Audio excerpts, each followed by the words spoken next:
Extinct species సిరీస్లో భాగంగా ఈరోజు మనం గ్రేట్ ఆక్ గురించి తెలుసుకుందాం.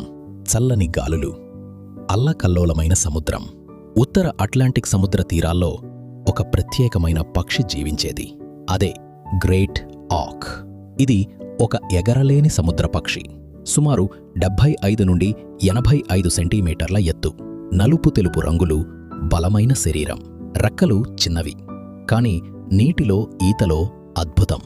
గ్రేట్ ఆక్ నీటిలో చాలా వేగంగా ఈదేది. చేపలను పట్టడంలో ఎక్స్పర్ట్. సముద్రంలో బాగా జీవించేది కాని నేలపై మాత్రం చాలా నెమ్మదిగా కదిలేది. అదే దాని బలహీనత అయింది. మనుషులు గ్రేట్ ఆక్ను గుర్తించారు.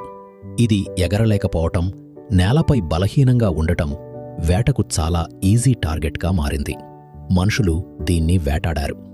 మాంసం కోసం, రెక్కల కోసం, ఆయిల్ కోసం వేల సంఖ్యలో గ్రేట్ ఆక్లను దీవుల మీదే చంపేశారు. గుడ్లను కూడా తీసుకుపోయారు. ఇది మాత్రమే కాదు, ఈ పక్షి చాలా లిమిటెడ్ ఏరియాస్లోనే ఉండేది. అంటే ఎస్కేప్ అవటానికి చోటు లేదు. కొన్ని సంవత్సరాల్లోనే గ్రేట్ ఆక్ సంఖ్య తీవ్రంగా తగ్గిపోయింది. గ్రేట్ ఆక్ 1844లో ఐస్లాండ్ దగ్గర ఉన్న ఒక చిన్న దీవి, అక్కడ చివరి జంటను కనుగొన్నారు.